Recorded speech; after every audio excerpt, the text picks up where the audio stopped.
Good morning, everybody, and I want to start by thanking Chuck for the generous introduction. I also want to thank Henry and Betty for their generosity and for making this lectureship possible. There's no greater honor for me to be here with you this morning. As Chuck mentioned, I recently embarked on what will be an extended sabbatical away from academia into the private sector world.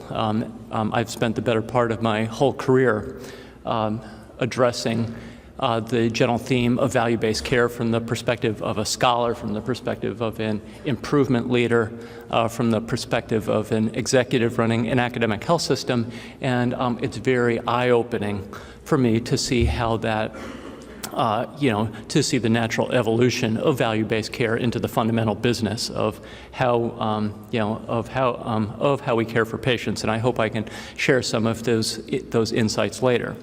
Let me start at the highest possible level and just share with you what you already know about the phenomenon of uneven quality of surgical care in the U.S. Many of you would have your own greatest hits. I'll give you my greatest hits of, about what we know about surgery. We know from the early 1990s, from my backyard through the Dartmouth Atlas of Healthcare, that your chance of getting surgery in the first place depends more on where you live and which surgeon you see than on the specifics of your diagnosis or who you are.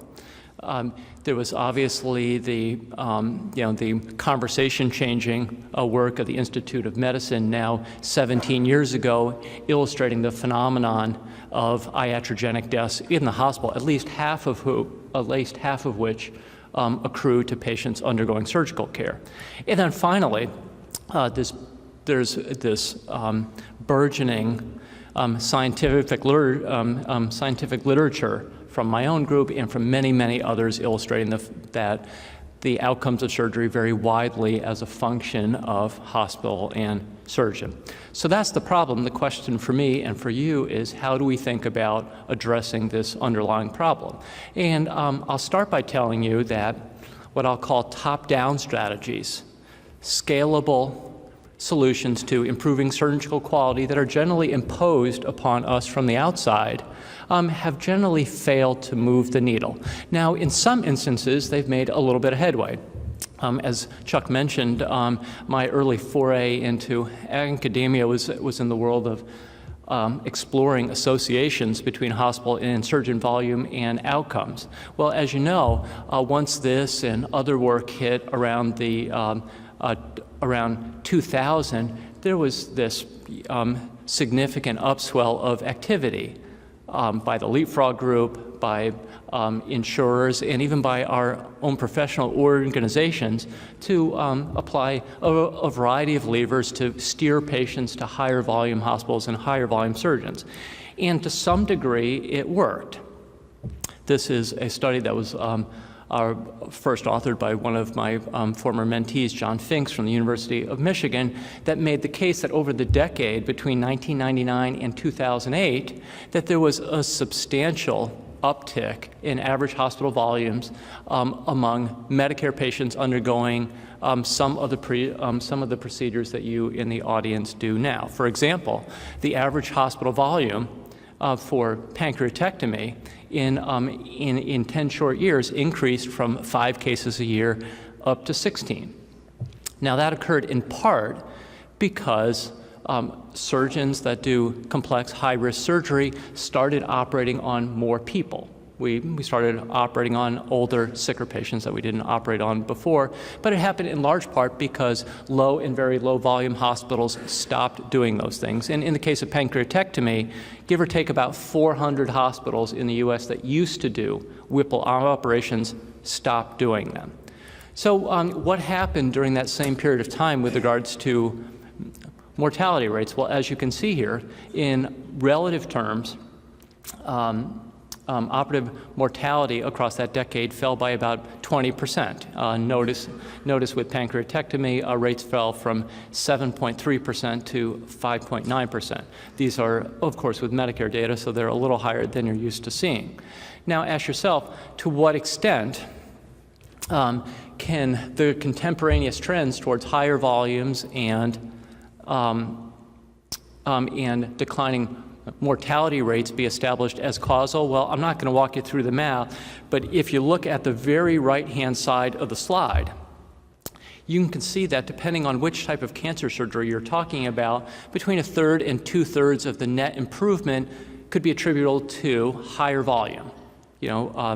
Both volume creep and and market concentration. With pancreatectomy, 2/3 of the effect wasn't because we got better, it was because we moved patients from here to here. The flip side of that story, however, is that there's much broader swaths of American surgery, particularly outside of cancer surgery, where there was no attribution of this volume effect towards improving rates of mortality. Pay for performance. Around 2001, 2002, commercial insurers, subsequently followed by CMS, began to reward hospitals and then physicians for adhering to evidence-based practices, usually in the form of small 1 or 2 or 3% reimbursement upticks associated with meeting threshold levels of compliance with certain things, getting that antibiotic in the patient in 59 minutes or less prior to the procedure, assessing patients' risk for venous thromboembolism, et cetera, et cetera. Now, it's true that both in the medical world and in the surgical world, that the bar got raised with regards to our compliance with that short list of evidence-based practices. The challenge, however, has been that there's been essentially no evidence that changing compliance with those P4P measures had any effect on patient outcomes. And again, I won't walk you through the math, but the single largest national demonstration project of pay for performance program was the Premier Hospital Quality Incentive Demonstration Program. And as illustrated in a study from a Michigan fellow, Terry Shee, a couple of years ago, there was really no effect in the two biggest, most common operations to which it was applied on mortality, overall complications, or serious complications. And then finally, when you think about sort of scalable, low-tech, imposed from the outside initiatives, it's hard to leapfrog past operative checklists. This is an area that seems like such common sense, but I followed it intently from the perspective of a health services researcher. And for those of you that aren't as close to this as I am, there's 3 very seminal studies assessing the impact of operative checklists on patient outcomes after surgery, all coincidentally published in the New England Journal of Medicine, and all coincidentally studies that I served as a reviewer on, so I was closer to them than I would otherwise be. The WHO study, the very first study published in 2009, was a very simple study. 8 hospitals in 8 cities, 4 from the first world, 4 from the developing world, and it was a 6-month pre-post study. Monitor outcomes, implement this 19-item checklist, and then monitor outcomes for 6 months afterwards. Now, at first glance, the findings were implausible. Mortality fell by half.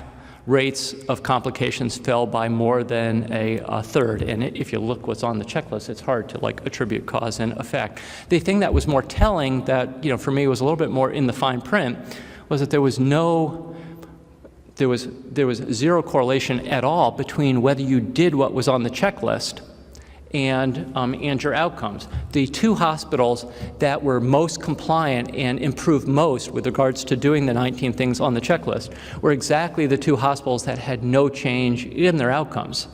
Similarly, the 2 hospitals that really didn't change anything, one of them were compliant with the checklist 99% of the time pre and post. The other was compliant 0 pre and 0 post. They were the 2 hospitals whose outcomes improved the most. So in a parallel editorial, I summed up, unfortunately, the results from this study seem too good to be true.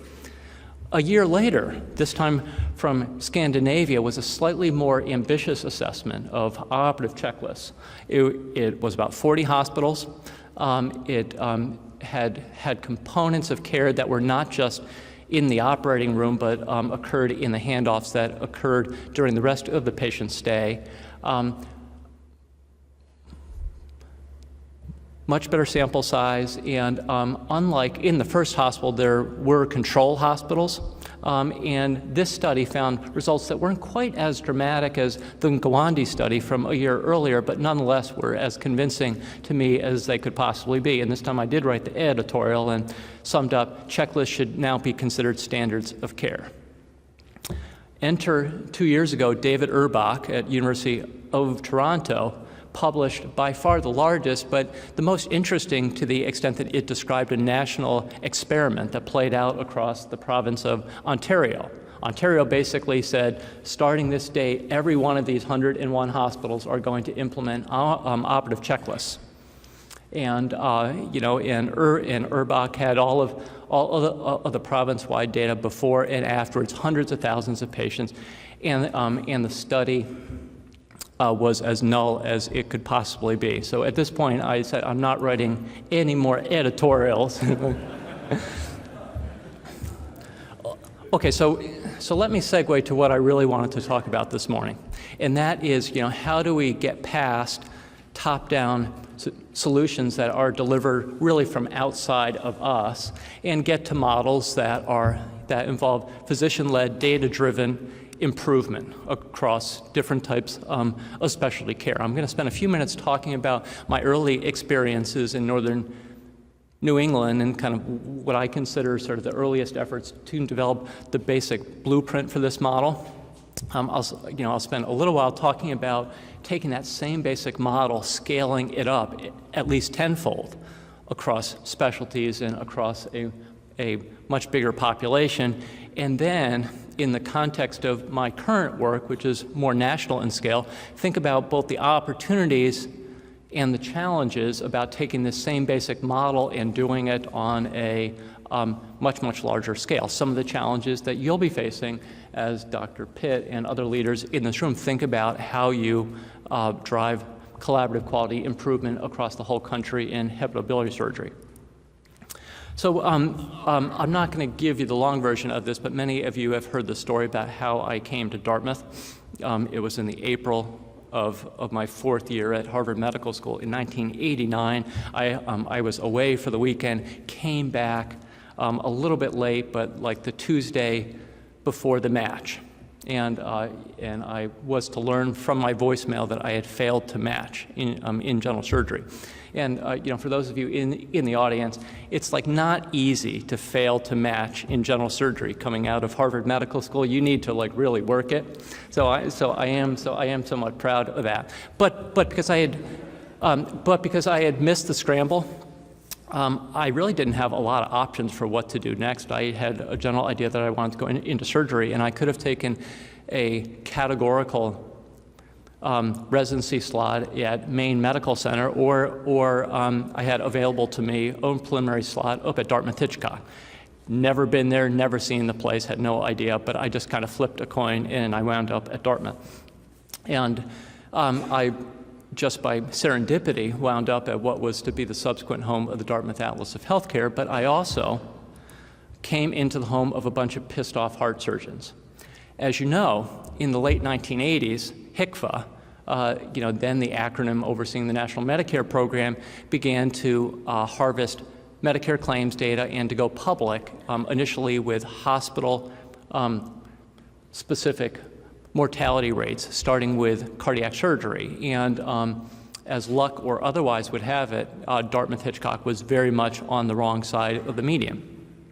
The chief of surgery, Dr. Stephen Plume, was apoplectic, was completely convinced that this was a function of shoddy risk adjustment and HPBA just being not appreciating that his program's patients were older and sicker than everybody else's. So he marshaled the troops So he partnered with a young, subsequently famous clinical epidemiologist named Jerry O'Connor and marshaled all of the cardiologists and the interventional cardiologists from these 5 hospitals, the only 5 hospitals in northern New England at that time that were engaged in open heart surgery, to begin to prospectively gather very detailed, externally audited data on their outcomes as well as specific aspects of practice. And I was sitting in the room as a prelim surgical intern when I heard Jerry O'Connor give the first public airing of these data, which would subsequently be made famous in what was arguably the seminal study of the phenomenon of variation in performance across operating surgeons. And basically what O'Connor illustrated at that time was that HPBA basically got it right, that there really was 2.5-fold variation in risk-adjusted rates of mortality. Dartmouth was exactly on the end of the spectrum that HPBA said it was, and that furthermore there was no evidence that surgeons or hospitals were fundamentally operating on older or sicker patients than any of their peers. No surprise now. But interestingly, it wasn't just variation at the hospital level. There was just as much variation at the level of individual surgeons. So these are the 18 surgeons that were operating at this time. And as you can see, there was a spread of 2% to approximately 9% across the operating surgeons. Well, Plume, as the chief of cardiac surgery, had made a pledge that not only would they prove HPBA wrong, but they would put all the data on the table. And when they did, they not only appreciate that Dartmouth was at that end of the spectrum, but Steve Plume himself was in the far right upper corner of this slide, which is bad if you're the chief of cardiac surgery. But to his credit, he put it out there. The cardiologist reacted somewhat negatively to this and almost immediately began threatening to refer patients out of Dartmouth-Hitchcock to Catholic Medical Center in the south or to University of Vermont in the north, where their patients could have their risk of mortality. So Plume decided that the N&E was no longer about proving HPBA wrong. It was about making care better and establishing not just Dartmouth-Hitchcock, but northern New England as the Bell Laboratory and as the leader in advancing care for patients undergoing open heart surgery and interventional cardiology.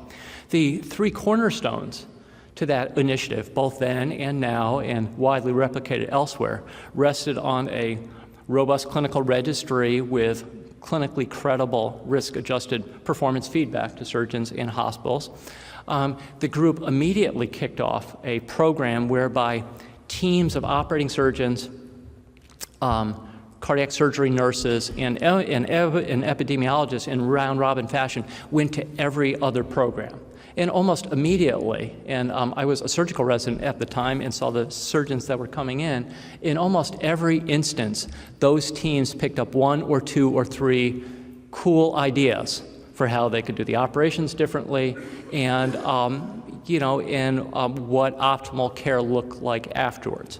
And then finally, as this registry grew from 3,000 to 10,000 to 30,000 patients over time, they used the power of data and began systematically understanding the relationships between different microprocesses of care and different types of outcomes after surgery, like as granular as should that beta blocker be stopped prior to being wheeled into the operating room? How many hours prior to getting in the operating room, if at all, should that intravenous heparin should that intravenous heparin drip be stopped? Warm cardioplegia, cold cardioplegia, a myriad of other details both in the operating room and afterwards. And over time, this pattern of what works and what doesn't work began to emerge and began to be replicated. So this is what happened over the subsequent decade. And almost immediately, when the N&E data got disseminated back to the hospitals and the surgeons, there was this immediate 25% drop in rates of mortality. I'll come back to later kind of where we are in understanding whether there really is such a thing as the surgical Hawthorne effect, where the simple act of performance feedback makes care better. And I'm not sure where I personally stand there.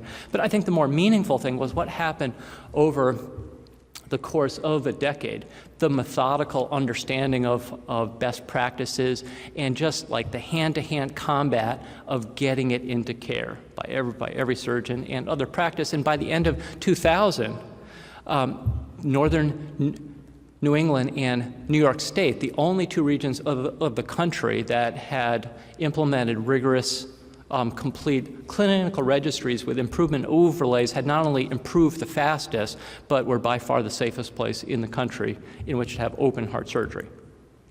So looking back on it now, why was the NNE cardiovascular surgery model as successful as it was? Well, I think the first was that it was able to unite the clinicians under the umbrella of a common enemy, which at that point was Medicare.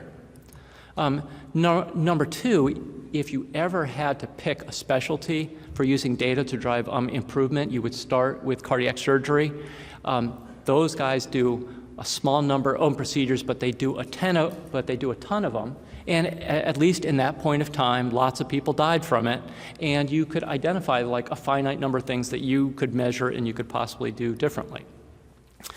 There was only 5 hospitals and 18 surgeons, small enough that you could start to build the types of relationships and trust that ultimately is required if you're going to share data and learn from each other. And finally, competition couldn't get in the way. It couldn't get in the way because every one of those 5 hospitals, if you look at the map, is at least 70 miles apart from each other. So it isn't like BI Deaconess and the MGH, which is just the red line between you. And as my subsequent colleague David Scher used to say, all those hospitals are separated by mountains. So let me segue into what this model looks like. As you take it from one specialty, one small region of the country, and you try to make it a lot bigger. So in 2000, at the end of 2003, my wife Nancy and I moved from Dartmouth to the University of Michigan. And at that time, I learned that under the leadership of Blue Cross and Blue Shield executive Dr. David Scher, the largest private insurer of the state had catalyzed an NNE cardiovascular surgery look-alike model, in this case with interventional cardiology. They were favorably impressed with what they saw in replicating the PCI model across 30 or so hospitals, and they made like a fairly big bet starting in 2004, 2005 to take that same model, invest tens of millions of dollars, and to implement it across a much broader area of acute and non-acute clinical care. So by the time I left in 2014, there was 15 going on 20 collaborative improvement programs focused on the most common, most variable, most costly things that we do both inside the hospital and outside of the hospital. Virtually every one of the 50 non-critical access hospitals was part of this program, and the large majority, 95% of every patient in the state that was undergoing one of these things was getting into the registry and had providers that were part of this model. As I mentioned, by the time I left, there was about $160 million a year that was going into the program. Part of that was going into just funding the infrastructure of collecting the data and paying people like me to help organize it. But most of the money was going back to physicians and hospitals for their time and for their bandwidth in supporting the work. Now, in some ways, the Michigan model was very similar to the Northern New England model. It sat on the same basic cornerstones of a robust, externally audited clinical registry with robust, timely performance feedback. There was also funding and support for both the people and the infrastructure to drive insight and ultimately to drive change. What was different about the Michigan model was not only was it a lot bigger, but somebody was paying for it, and how Blue Cross and Blue Shield was paying for it evolved over time. For the first 5 years that I helped lead those efforts, it was pay for participation. It didn't matter how good or bad your care was, you were being paid just for being part of the program, sharing your data, and for coming to the quarterly meetings. Blue Cross and Blue Shield subsequently layered on top of that model one by which you still were incentivized to be part of the effort, and you were disincentivized not to be, but you got supplemental payments for excellence as defined by different measures of quality, safety, cost efficiency. And now finally, particularly as margins in the insurance industry have tightened, I think there's more emphasis on not just what this looks like for the providers, but the programs themselves being able to demonstrate that continued investment in those programs is still driving improvement, and it still is cutting costs both for patients and the payers. So I'll start at a high level, and I can say this with a straight face because I'm a few years past having ownership of this, but these programs as a whole were remarkably effective. If you focus just on the subset of the specialty-specific programs for which the Michigan programs could reliably compare themselves because they were using the same basic measures in the same data infrastructure as their non-Michigan peers, they did really, really well. So for example, in cardiac surgery, the way that the STS scores hospitals are you're a 1-star, a 2-star, or a 3-star. You're a 1-star if you're in the bottom 10th percentile as a hospital. You're a 3-star if you're in the top 10th percentile. You're a 2-star if you're anywhere in the vast middle. Well, Michigan, had it been assessed as a single hospital, would have been a 3-star place. No other state was even close to that. General surgery, the vast majority of the hospitals that were part of this program were simply repurposing their ACS and NSQIP data, and which gave us a clear window with the public use file to be able to compare both absolute achievement but also rates of improvement. But in Michigan, there's absolutely no doubt that, that rates of complications, both serious and otherwise, fell further and faster than against non-Michigan benchmarks. And then finally, in bariatric surgery, rates of mortality have been falling everywhere, but they, echoing the earlier theme, fell further and faster than they did in the state of Michigan. Now, I'm closest to the bariatric space because that's what I used to do to pay my share of the clinical heating bills, but also because my wife Nancy was the scientific director of the MBSC program. Just parenthetically, Nancy Birkmeyer was formerly Nancy O'Connor, the daughter of Jerry O'Connor, who developed the Northern New England Cardiovascular Surgery group, and she, came by her epidemiology genes honestly and basically applied the same basic blueprint and formula for how you study and ultimately improve care. And it basically started with identifying for whatever type of procedure you do or whatever specialty, what are the most important outcomes for patients, and then understanding what are the processes of care that potentially drive those outcomes and where is the most variation. So in the case of bariatric surgery, far and away the most common reason why people die is because of fatal pulmonary embolism. And while every surgeon in the state appreciated the need for medical prophylaxis, there was huge variation in terms of what that meant and how surgeons and hospitals executed. So on these slides, I've just illustrated kind of the earliest data with regards to how the different earliest 23 hospitals were managing the use of pre-operative heparin between no heparin, unfractionated heparin, low molecular weight heparin.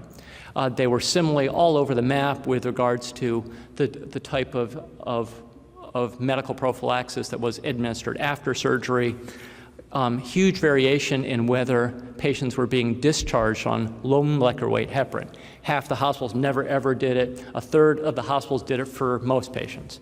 And then the use of prophylactic IVC filters. Half the hospitals never ever did it, but there was a small but pretty high volume handful of hospitals that were putting them in a quarter of their patients. So what did the group do? Well, right out of the playbook, first took the power of a registry that by then had 20 or 30,000 patients and identified all of the patient risk factors that helped identify the a priori risk of developing VTE after surgery.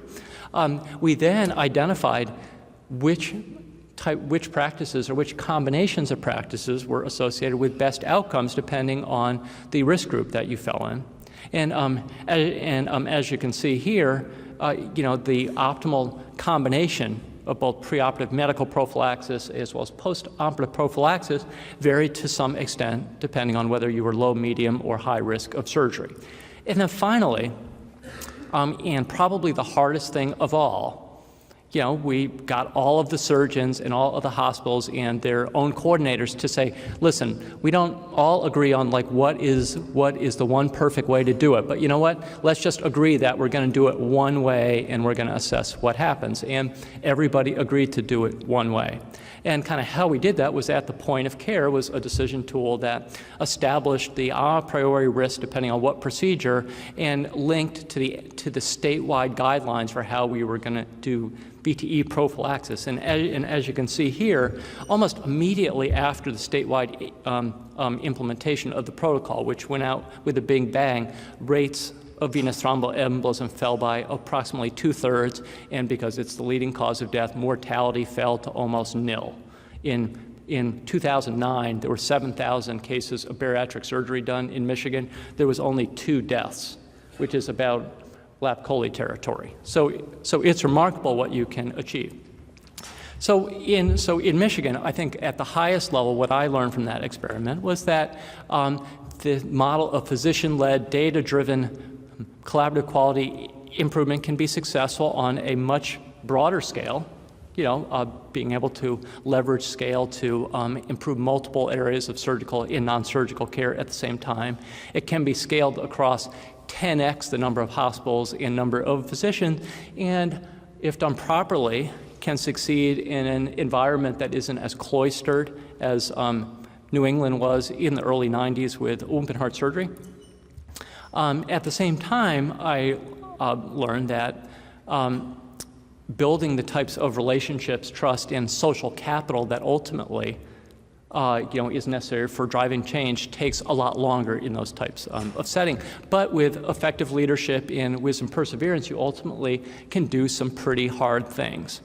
One of the funnest, but like most difficult things that I've ever been part of as a researcher was this paper that was published a few years ago in New England Journal, looking at the relationship between surgeon skill and complication rates after bariatric surgery. How we got to this study was a recognition among all of the bariatric surgeons in Michigan that we had flatlined, that we spent 6 or 8 years in anything that we could easily measure and establish a process to a measurable outcome after surgery, we had done pretty well on. VTE, I told you that story, SSI, bounce backs to the emergency room after bariatric surgery. But where we had not really moved the needle because we really hadn't changed anything was in rates of technical complications with surgery. Post-operative bleeding, anastomotic leak, anastomotic stricture, internal hernias, like the types of things that we all know rest at the hand of what the surgeon does with his or her hands in the operating room. So we went at operating room quality from every non-intrusive way that we could, looking at quantitative and qualitative measures of OR safety culture, teamwork, handoffs, and we had some interesting insights there, but nothing that really had an obvious lever for how to make better. So we decided to make the deep dive into assessing not just surgeons' technique, but their underlying skill. And how we went about this was I asked every surgeon in the state of Michigan that did at least 50 laparoscopic gastric bypasses a year, 50 a year, there's 49 of them, to send me a videotape of themselves operating. Was non-prescriptive. You pick the case, send me whichever one you think is representative of how you do the case. Having subsequently looked at the cases, I can tell you surgeons did not send in videotapes of things going sour. these were generally patients where the procedure went well, and they were not the heaviest of the heavy. So anyway, these videotapes came in. They got edited down, from their 2 hours length to the 30 minutes of the critical portions of the procedure, making the gastric pouch, the jejunojejunectomy, the gastrojejunectomy, and in each domain, and for each part of the procedure, all of that surgeon's peers across the state were sent a blinded, edited videotape and asked to assess their peers on a scale of 1 to 5, hot or not. How is this surgeon with regards to different aspects of technical skill, with a holistic judgment at the bottom for overall technical skill. They were bounded by a 1 is the skill expected of a non-fellowship trained chief resident in general surgery, and a 5 was a master bariatric surgeon, whatever you think that means. So anyway, the New England Journal study was subsequently the first 20 cases that we got. That we got at least 10 ratings for each. And I'll just orient you to this slide. So going across the horizontal axis are the 20 surgeons ranked from lowest skill to highest skill. There's error bars around sort of the summary judgments of their overall technical skill. The number of raters is on the bottom. The average rating from 1 to 5, of course, is on the vertical. So a couple of observations here. The first is, I'm not sure why this is, but it is true that surgeons in Michigan are generally above average with regards to their technical skill. That's a joke. The second point, is not something that you could discern by looking at the data, but only from my perspective if you were one of the raters. So just by chance, as I started rating all these videos alongside everybody else, the very first videos that came in were cases that came in from the left side of the distribution. And I tell you, I had this very deep dread and moment of self-doubt because those surgeons were definitely better than I was as a technical surgeon, in fact, better than I could ever be.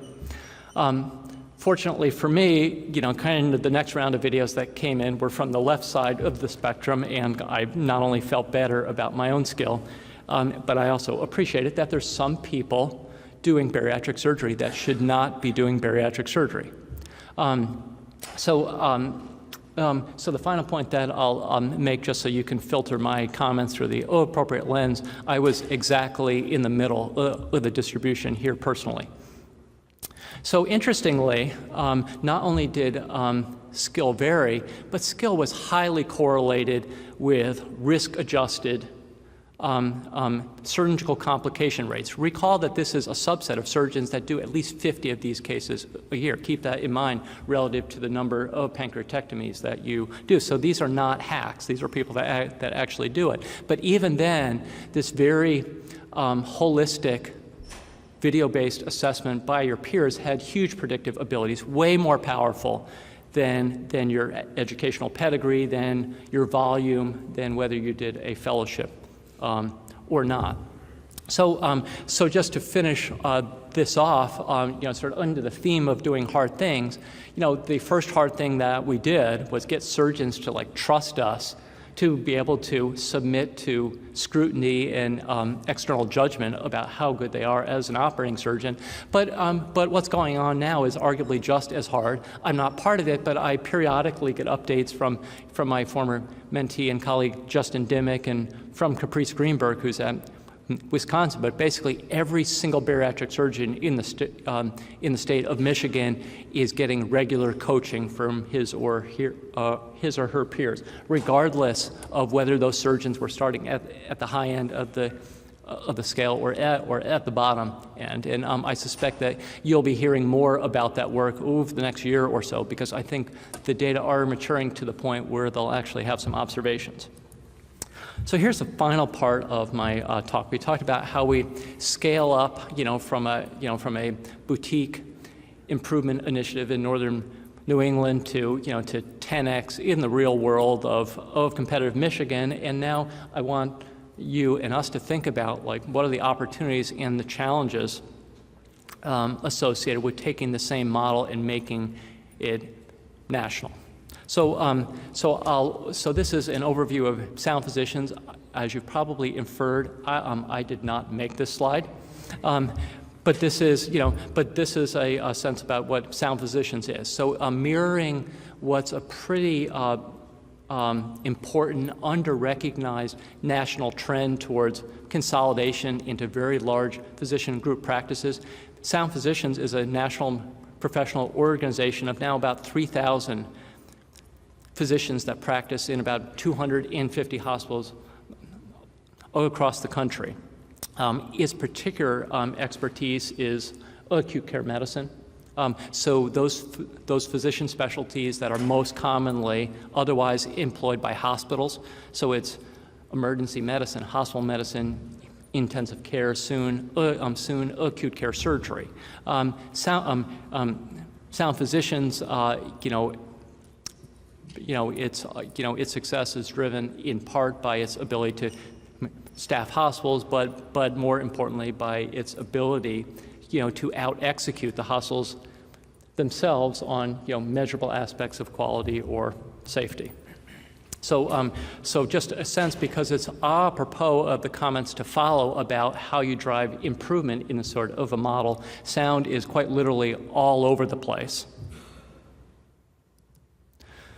So as so I've now been in the role of chief clinical officer for Sound for all of about 3 months. So, so what I'm sharing with you are just kind of what I'm thinking in the back of my mind, and it's largely aspirational as I assess the landscape and think about what are the opportunities for driving the same model that I was part of in New England and then in Michigan across a, kind of a much different landscape. I think on the one hand, Sound has an incredibly powerful business case for driving quality improvement and for cutting costs. Establishing that sort of a clinically centered culture is really essential to help them recruit and retain the best physicians, which at the heart of Sound is really what it does. Its ability to out-execute, as I said before, on quality and cost is a strategic imperative as it tries to differentiate itself from its competitors and ultimately to grow its hospital clientele. And then finally, its ability to execute on quality is completely formative with regards to its success with alternative payment models. Sound is by far the largest national player in bundled payment models. It alone accounts for now almost a quarter of CMS's bundled payment for care initiative. And, and Sound, like many other entrants into this field, will sink or swim on the back of its ability to cut costs and improve quality. So on the one hand, it has a lot of advantages with regards to its ability to implement a Michigan-like model. It has financial incentives that are directly aligned with success. It has a strong data infrastructure, so it routinely and regularly in real time pulls in clinical data from the point of care. It pulls in Medicare claims data and gets nightly feeds of administrative data from every one of its hospital partners. It's got its own IT overlay that sits on top of the electronic health records of every one of its hospital partners that not only helps it collect data, but helps it monitor and implement evidence-based practices. And then finally, just given the nature of national physician organizations in the private sector, it has a management culture that simultaneously can support innovation and moving fast, but also once it establishes the way it wants to do something, it has the culture that can lock that in. I'm anticipating a lot of challenges, however. Part of it is just the dispersal of the physician workforce both in New England and in Michigan. One single charismatic physician leader could exhort the physicians, hold them accountable, and could drive change. I knew every single one of the 75 bariatric surgeons in the state of Michigan. I will never know any more than 10% of all of the physicians that work for Sound. So that same type of charisma-based leadership that drives improvement and change just isn't going to work here. And being able to drive culture and being able to cascade that type of physician leadership downward through all of the tiers of the organization is, will ultimately be the challenge. Michigan hospitals were fairly heterogeneous, but I can tell you that the 250 hospitals that Sound works with are way more variable. They're way more variable with not only with regards to size and where they are and the types of populations they serve, but they're way more variable with regards to what it considers their main priorities and what fires they're actively trying to put out. And being able to keep a steady drumbeat of quality improvement in settings where hospitals are putting out fires is always going to be hard.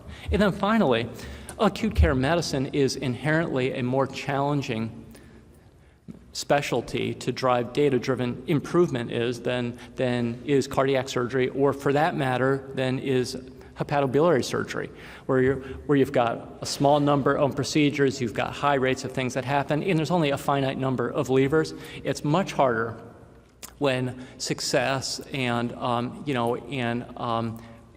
value-based care is not driven by anastomotic leak or death after surgery, but it's driven by physician engagement and coordination of care, reducing overuse of post-acute care and sort of other things.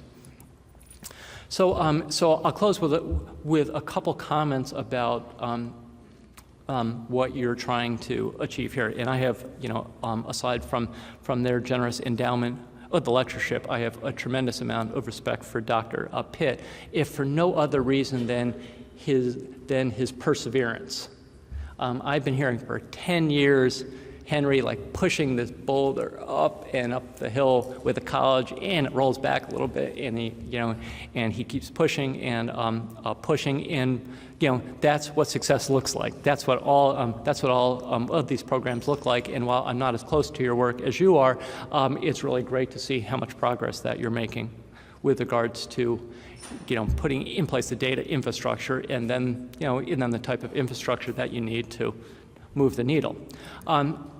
I will caution you, however, apropos my earlier comments about the surgical Hawthorne effect of the Don Berwick quote, weighing the pig does not make the pig fatter. And as you know, that was his editorial alongside the couple of articles about 18 months ago that showed that simply participating in the ACS NSQIP program did not make your outcomes better any faster than non-participating. So the data are the necessary first step, but it's what happens afterwards. So, so as you think about moving forward, I would just leave you with a couple of questions. The first is, is strategy. Should you really be, investing all this time in intellectual bandwidth in trying to make care better everywhere? Or is there or is it much more practical, and is there a bigger public health benefit associated with continuing the ongoing trends to move those cases into a smaller number of places that already have good outcomes and do them often? Resources, do you have what you need to drive insight and change? You don't do anything unless you have a robust clinical data platform for understanding how you're doing and for understanding what's at work. But that's only one piece of what you need. And it's the people, and it's the expertise, and it's the systems that help convene and engage people that ultimately drive change. And I would think about that. And then finally, it's relationships. How do you engage surgeons more broadly? Now, I can see how many people are in this room now. But my suspicion is that this is not a random sample of all of the hepatobiliary surgeons in the country. It's from one portion of the distribution of surgeons that are disproportionately in big academic centers, and probably centers that already have really good outcomes. The surgeons that need to be part of this effort are not in the room are not in the room right now, and kind of what's your strategy for pulling them in to the tent. So I'm going to close there, and I'm happy to take any of your comments.